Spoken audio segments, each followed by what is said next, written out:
I'm Ashley Wagasback, feeding therapist, occupational therapist, and lactation consultant. Look forward to discussing all things feeding so that we can support you to bring your little one to their maximum potential so that feeding can be enjoyable for the entire family. Are you looking for a community of other moms joining together to support their little one through the ups and downs of feeding and gross motor milestones? The Thriving Together community is just for you. Find us on social media at Instagram, Facebook, and www.sensorysolutionsTherapy.com to learn more. We look forward to seeing you. Hi, everyone. Welcome back to another episode of the Feeding Solutions podcast. Today, I'm very excited. We're going to have a parent testimonial with Krisylnn Dupre. She is a 30-year-old mom. She's a full-time mom of 5 children, ages newborn to 18. 3 of those are homeschooled, so she's very busy to say the least. She's married to her high school sweetheart of 9 years, and they've been together for 15 years. She is a mama who is very busy, who's been through the throes of feeding difficulties. And I just wanted to bring her on so that she can share her journey and hopefully kind of light the path for anyone who might be experiencing some similar difficulties. So welcome, Krisylnn. Hello. I met Ashley. I was not going to get emotional, but it's real. It is because it. Mm-hmm.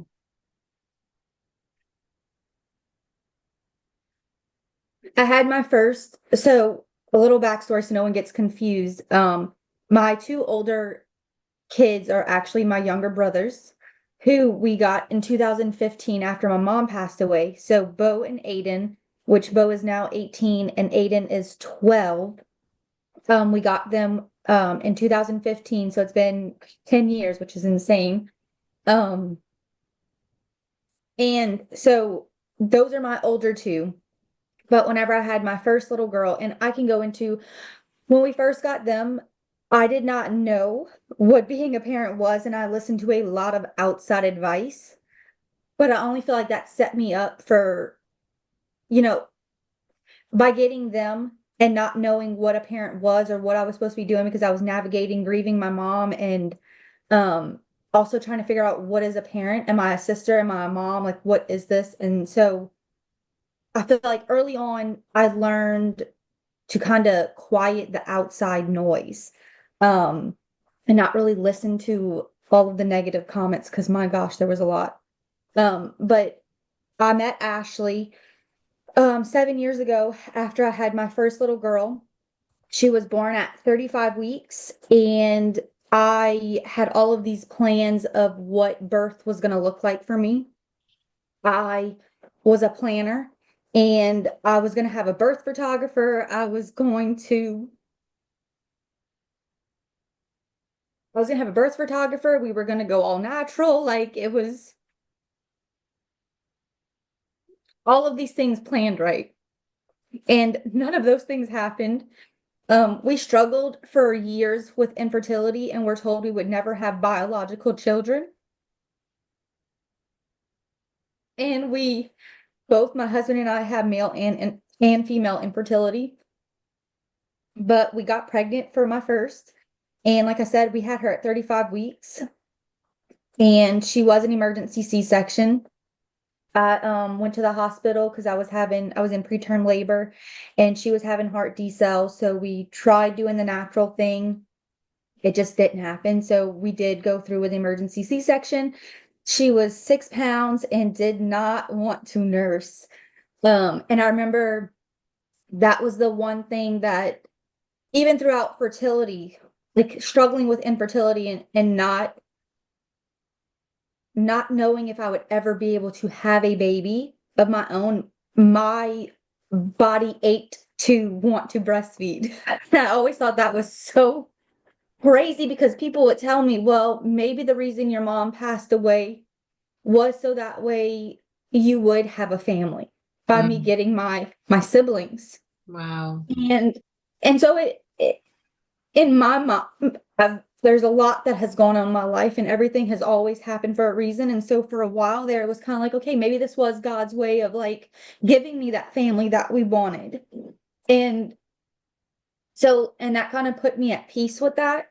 But the one thing throughout struggling with infertility is even if we had to adopt, I wanted to breastfeed. And I don't know why that was so strong. And it wasn't until I heard someone else on another podcast talk about like she also dealt with infertility, and people were like, why do you want to breastfeed so bad? That's so weird that the first thing that you think about is you want to breastfeed.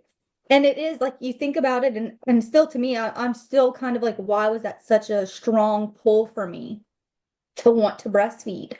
And so, like I said, I delivered her and everything was going great. I thought she was eating fine.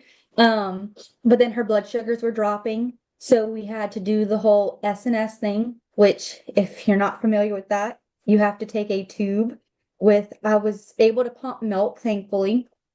Actually, the first time we did have to use formula, to use the S&S because my milk wasn't coming in. I didn't, like nothing was coming out. So we filled up a little syringe and had a little tube connected to my, like on the side of my boob, and we let her do S&S. So as she was sucking at the breast, she was actually getting formula and not breast milk, but it helped bring in my milk. Yes. And we did that for what seemed like forever. And so then that really wasn't working. So then we went to finger feeding, which with that tube, we did that for a week straight. She did not have to have a NICU stay, but we came home and I thought she was eating fine. And we go to the pediatrician, and the pediatrician was like, she hasn't gained any weight since you left the hospital, Krislynn. And I'm like, really? And she's like, yeah. She's like, unfortunately, I think we're gonna have to switch to formula. Right. And I was not in a good place. I was like, she was like, breastfeeding's just not working out for you, and that's okay. And it's not worth the mental load. And she was almost like, I think she was trying to be helpful with taking that off of me, but in again, nothing up until that point had gone the way that I planned it. And it just so happened as I was leaving the doctor's office was connected not far from the lactation, and I was leaving, and it just so happened I ran into one of the lactation consultants that had remembered me and remembered how much I wanted to breastfeed. And she was like, she was like, hey, you doing okay? And sometimes I can hold it together, and I just lost it. She's like, oh no, baby, come here, come in my office. And she was an absolute angel. She's like, you do not have to do formula. Oh. We put Lauren to the breast, and she wasn't transferring what she needed. She said, look, she's having transfer issues. Her latch isn't great, but let's go ahead and pump after she eats. And I pumped after she ate, and I got a whole 4 ounces. And she's like, you do not need formula. Yes. And I know that's not the reality for everyone, is that they can't just pump that much milk. And I was very fortunate for that. But I just wish that there was more education for other moms to know, like, it doesn't have to be straight to formula if it's not working out the first time. Right. Doesn't have to be black and white. No. And so we tried a few different things.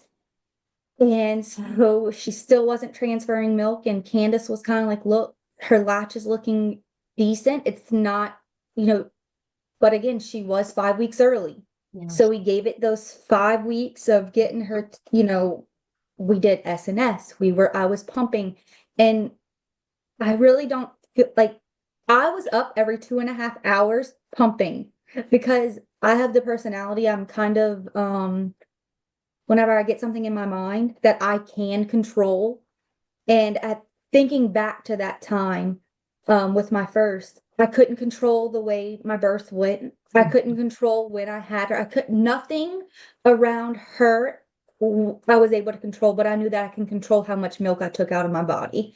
And I almost became obsessed with it, like I had, no matter what, I made breastfeeding and pumping a priority for the first 6 weeks of her life. And ultimately it ended, I met with Ashley for the first time, and she had a tongue tie and a lip tie and had all kind of oral issues going on. Her motor skills in her mouth were not, it just wasn't working. Poor baby, she couldn't even really drink from a bottle. She was spitting up and milk was going all over the place. And, I had guilt surrounding breastfeeding because it wasn't working, but then it also wasn't working at the bottle. Right. So, but for me in my mind, it was like, okay, well, that's kind of helpful that, it's not me. Yeah. Obviously, it wasn't. It's whenever I've learned that it's not the parent's fault they're not able to breastfeed. It's the baby's fault they're not able to breastfeed. Like if the baby is having those issues, it's not all on you. Right. And so being able to see her at the bottle and seeing her struggle at the bottle, not that I wanted to see that obviously, but it helped me know that, okay, like this is more than just, this is a feeding issue. Right. And again, the pediatrician was like, well, she'll grow out of it. And I really never got the information I needed from my pediatrician or the support, because she was kind of like, well, it would just be easy if you went to, formula, because I was exhausted. I mean, I was pumping every 2.5 to 3 hours around the clock. Like I had those alarms set. And by the time you pump for 30 minutes and then feed, because y'all, this girl, he took a solid 30 minutes to eat. There goes an hour of time. Right. And so I only had an hour and a half in between to rest. And she was like, it would just, and I had family and they were all like, just switch to formula. It would be so much easier to switch to formula. And I'm like, I have been pumping and doing this for so many weeks now. I'm not giving up all my hard work that I've just done. Right. And so, like I said, I met with Ashley. We ultimately had to go get the oral ties revised. She did have a posterior tongue tie and her lip was pretty bad. And we got those clipped, and y'all, it was night and day, and it was like,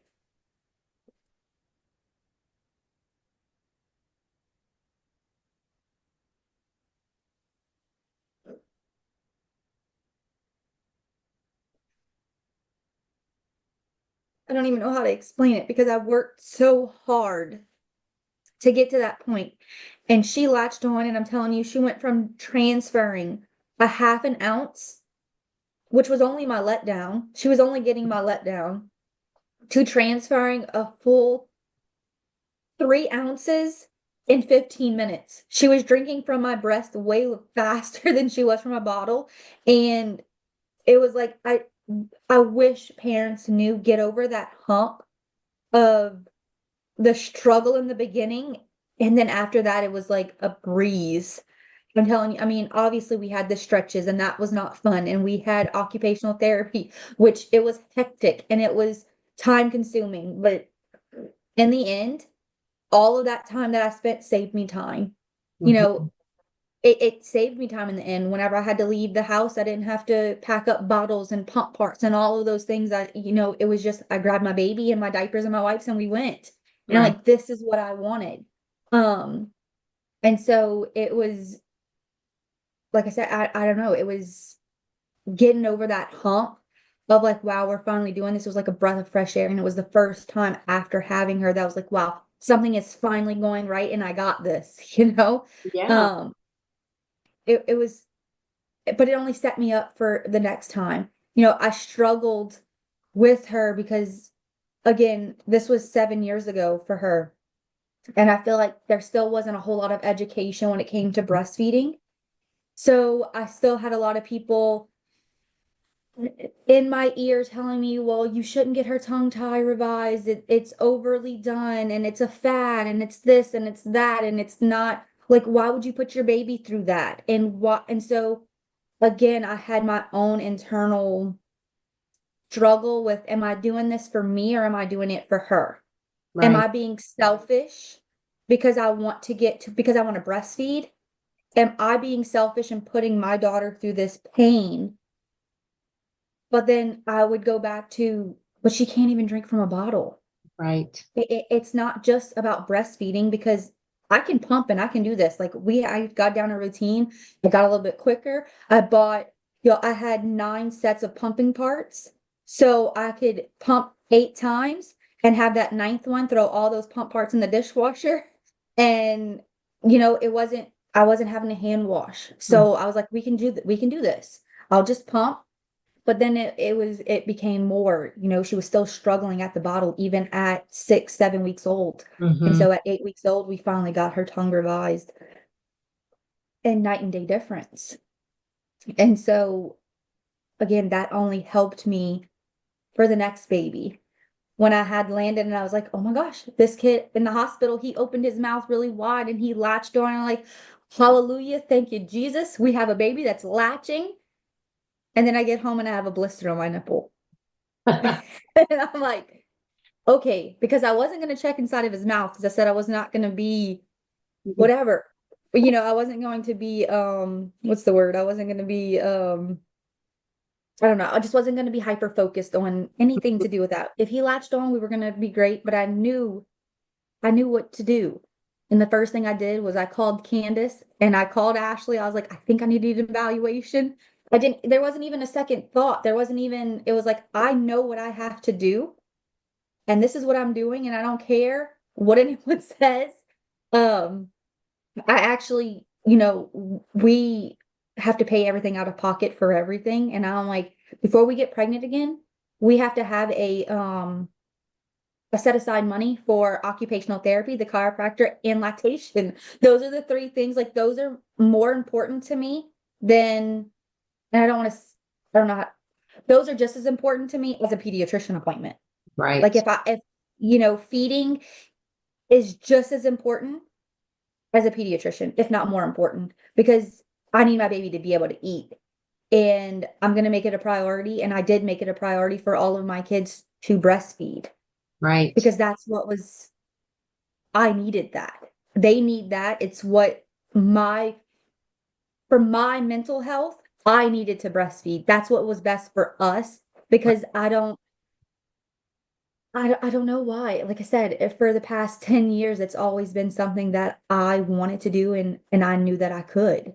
Mm-hmm.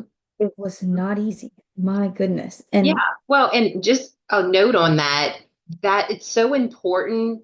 Everybody's story is different. And so why was this seed planted in your head and you were so adamant that this is what you wanted? I don't know the answer to that. You might not know the answer to that, but that was what your heart desired. And in order to make the breastfeeding dyad work, you figured it out.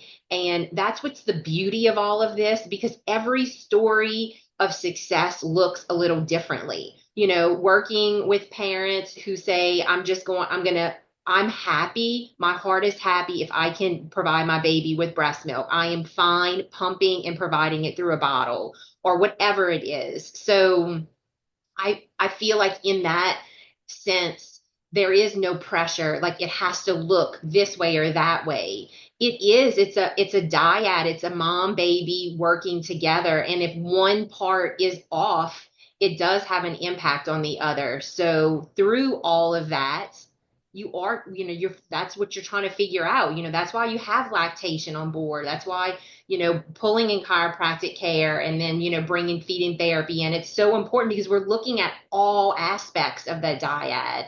So it does look different and you have to follow what your heart says for sure. and I've had friends. So I was actually the first person in my family to breastfeed. Mm. So my grandma, so I don't, so my grandmother wanted to breastfeed all of her babies, but her husband would not let her. Again, things looked different back then. Yeah. And for some reason that just didn't happen for her. And she would and maybe that's where that seed got planted, was hearing her wanting to breastfeed and then her husband saying that she couldn't.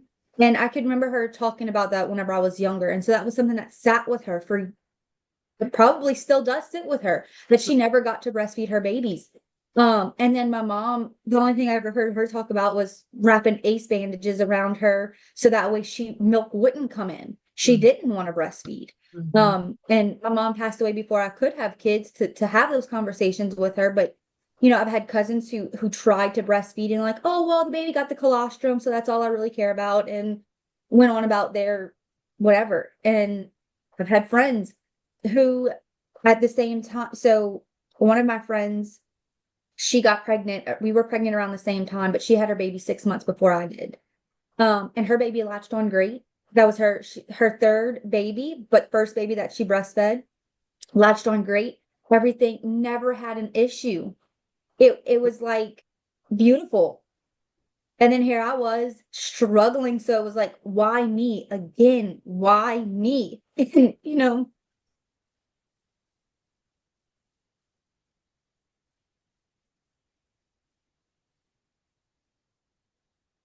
it was another friend who, so one friend got pregnant, beautiful breastfeeding journey.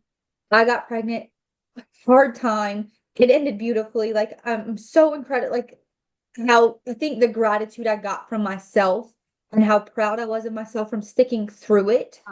It is, what kind of made it like, okay, this is why.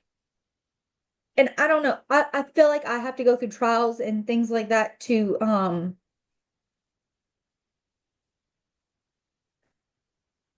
appreciate it a little bit more. Right. Maybe maybe that's God's way of like, okay, we're giving you this, so that way you can appreciate it a little bit more, right? But then I had another friend who, again, she breastfed and it was beautiful. And she was like, Krisylnn, I think if I would have had your journey, I wouldn't have breastfed. Mm-hmm. So out of the three of us, I was the one who struggled. And they both said, like, if I had to go through what you went through, I wouldn't have continued with breastfeeding. But then seeing you go through what you did and being on the other side of it's like, okay, maybe I would have, because she struggled with all of this, but then we all got the same thing, kind of, and but it's the same thing with having C-sections. I never wanted, no one wants a C-section, obviously. Right. And I'm telling you, when I got pregnant, I was like, I'm having a natural, unmedicated birth. And obviously it didn't happen, And second baby, we're VBACing him. Mm. That big old baby was not coming out. He just, it just didn't happen. Same thing. I did have him, I went to over 40 weeks for him, and it wasn't happening. Um, and I question why is my birth story different? Like, why didn't I get what I wanted in that, and maybe it was so that way I wasn't so hard on women who want to breastfeed, but they don't know, because it's like, I don't know how to word this. Um, so with struggling and not getting what I wanted when it came to birth, I feel like it humbled me. And because I'm passionate about breastfeeding only because I struggled and I got to the other end. Yeah. And it can be kind of hard to explain that to other women who are in that struggle. If you're struggling right now to breastfeed, it's like, I had a friend we had a baby around the same exact time this go round. And even with this baby. So I just had a baby 2 months ago. He came out, and it's so funny because as soon as we had him, he started crying. And my husband said he has a tongue tie. Poor baby. Tongue was like to the tip and to his gums. He had zero motion. But I had no anxiety around it because I knew what I had to do. Right. I knew it was fine. I wasn't upset about it. I mean, obviously I was upset because I'd have to go through all of this, but it was a breeze because I knew, okay, first thing I did, poor baby was only a few days old, and I was making he did have a 5-day NICU stay. Because of breathing issues. He did swallow some amniotic fluid, but he's fine. So we did have a little bit of a NICU stay. It was during that snowstorm that I had him, so there was no lactation support again, but it was fine because I knew what I needed to do. We're gonna pump, and we're gonna calling Ashley as soon as I leave here. I'm calling Candace, which Candace doesn't do lactation anymore, but she actually texted me. Because I formed a good friendship with her. And same thing with Ashley. He knew exactly what I had to do. So there was no anxiety around it. I didn't second guess myself. Whereas with my first, I went through the motions of, is this what I need to do? is this what's right? Right. Am I being selfish? And when you have no one in your corner, besides for my husband, who was kind of like, well, I don't know what we should do. He was kind of in the same, like, we had, and his mom, so actually my husband's mom, she wanted to breastfeed all of her kids. My husband, she said, would stay on the breast every hour, like all day long. That's all he wanted to do was nurse because he has a tongue tie and poor baby wasn't able to eat, you know? And so she was like, if you can fix anything, fix it because it's not going to get any better. And they're going to be colicky and he's going to have reflux and all of these things. And so, you know, it's just looking back and reflecting on all of the things that we went through to get to this point. It's like, wow, this third baby was so easy. Mm-hmm. It wasn't easy, but Right. man, I just knew what to do. Right. Yeah. Yeah.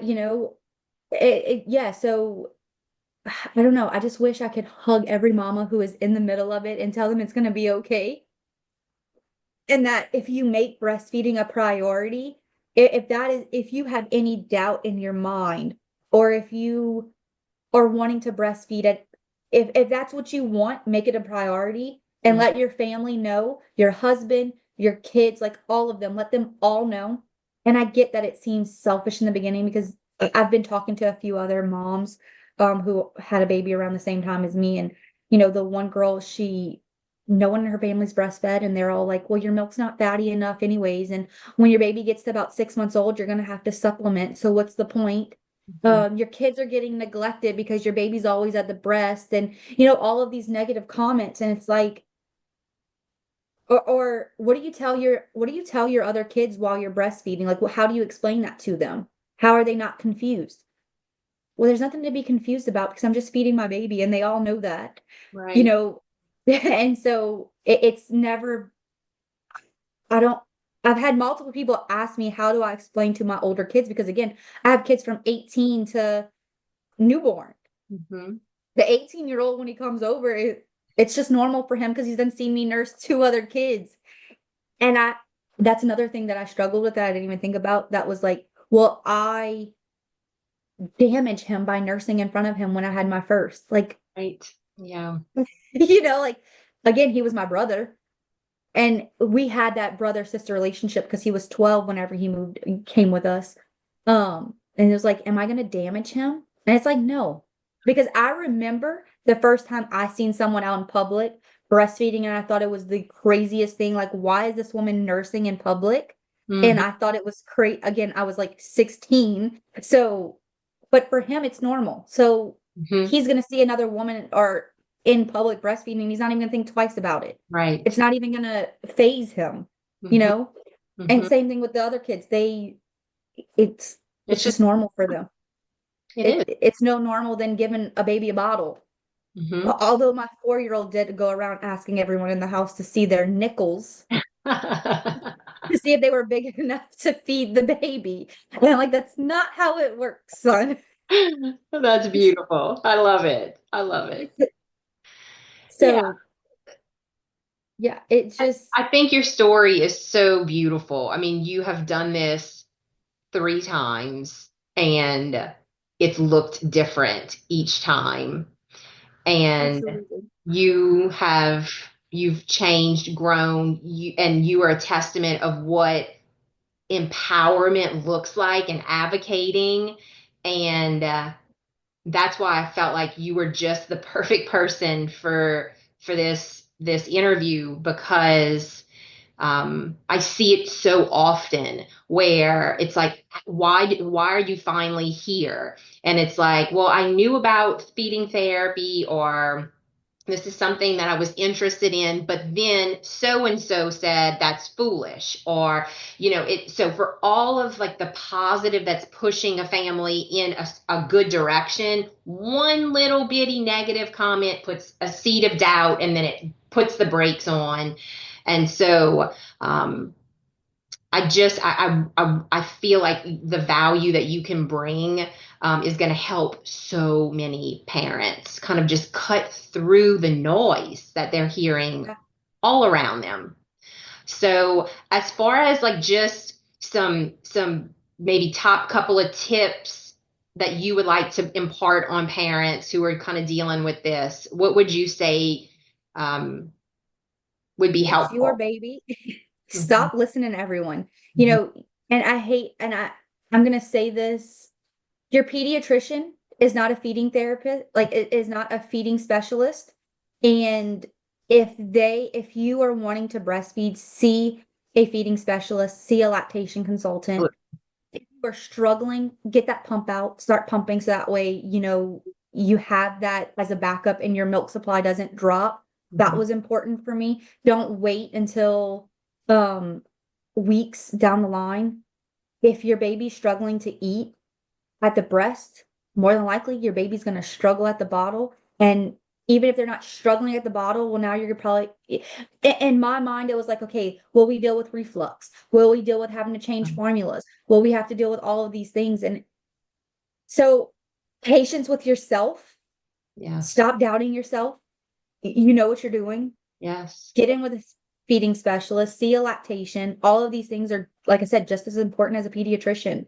And if you trust your pediatrician, let them know, like, don't sugarcoat anything. Like, hey, look, I understand you want me to use formula, but what can I do to breastfeed? Mhm. I want to breastfeed. This is what I want. Stand in your truth and don't let just because not just a pediatrician, but any person in authority or Yes. any person that you look to as authority, if it's your mom, anyone, know what you want before you have your baby and stand firm in your truth. But like Mhm.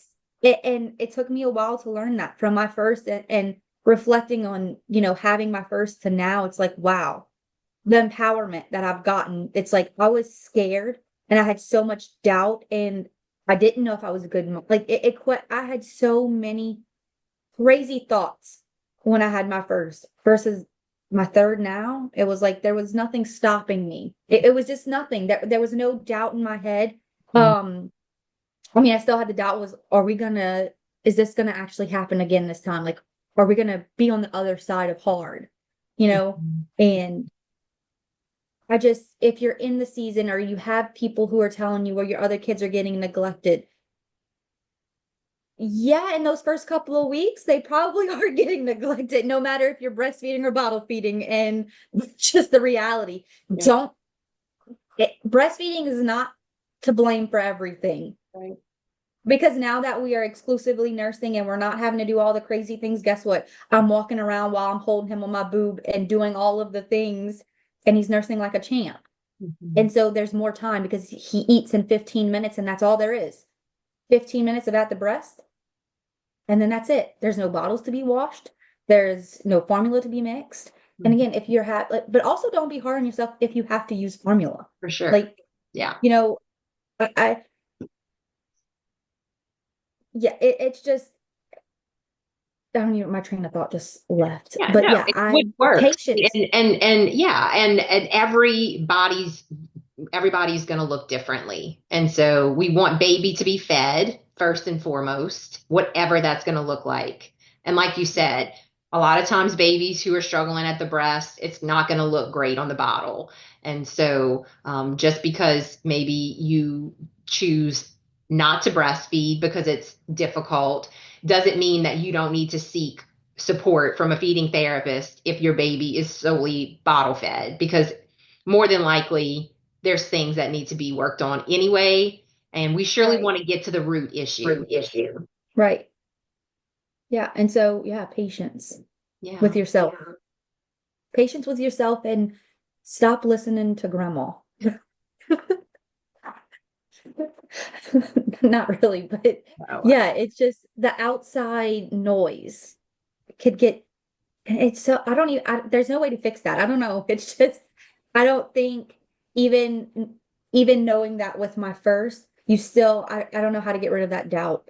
It's yeah. just now with my third, I just know what to do and I know it works and we did it. And in 2 weeks, 3 weeks, at 3 weeks old, everything was done. Whereas my first, we wasn't at this point with my first until she was probably like 12 weeks old. And that's what I was telling my husband. I was like, I feel like Luke is 2 months old, but I feel like I did when the others were 4 and 5 months old. Mm. So like my mental health and the mental clarity and all of those things, I just feel so much better this go round than I did the other ones because we struggled. Right. Well, But and that's what this is all about. Just helping families to have information at their fingertips so that they can make the best decision for themselves. And, and as I'm doing this work, it's constantly an unfolding of like, how can I better support the community? I mean, there's parents can call and do a free discovery call. We can talk through things. I'm getting ready to start doing webinars once a month. Like, what is feeding therapy and how can I help my baby? I'm going to start offering like a group session to cut down on some of the costs for families who are paying out of pocket. And, I breastfed my babies and I would have loved nothing more than to share my struggles with another breastfeeding mom. So I feel like that could really be beneficial for everybody. absolutely. Yeah. I've formed a community membership where we'll do monthly Zoom calls. And again, another opportunity to connect with moms who are just striving to just do the best that they can for their babies. So there's so many opportunities out there right now, just to get the support that you need, not to struggle like you did at the very beginning. And so again, like if you need support, this is a great podcast to listen to over and over. And again, I'm so appreciative for your time today because this is going to empower a lot of parents. So thank you very Well, much. definitely invite me to one of those group things because I will Absolutely. come. Yes, for sure. For And sure. that's what I was like, how am I going to cut down all of the things that I need to say in such a short period of time? Because there's so much, that goes into it. And it's such a huge, especially with having three kids and three different stories. And, you know, not when I tell you nothing ever went as planned. Like I said, I had a first 35 weeks emergency C-section. My second was born during COVID, which Right. crazy times. And then my third, everything was going to be beautiful, right? No, he decided to land himself in the NICU. Like it was just, but even with that, if you're in a hard seasons breed beautiful seasons. And I just wish people could see that. Go through the hard season, feel all of the feelings and fight to get to that other side. And my God, It's worth it. beautiful. It's worth it. So worth it. It makes me want to have 12 more kids. Not really, but Right. kind of. I know. I know. Well, thank you again. I really appreciate you sharing your story. I know it's very vulnerable and I appreciate you willing to put it out there for others to hear. It's going to be powerful. Absolutely. So Absolutely. until we cross paths again, thank you. I hope you have a wonderful day. I hope you found this episode on the feeding solutions helpful. If you would like more information, please follow Sensory Solutions on Facebook or Instagram, or you can always visit our website at www.sensorysolutionsTherapy.com. Thanks so much for joining today and look forward to seeing you next time.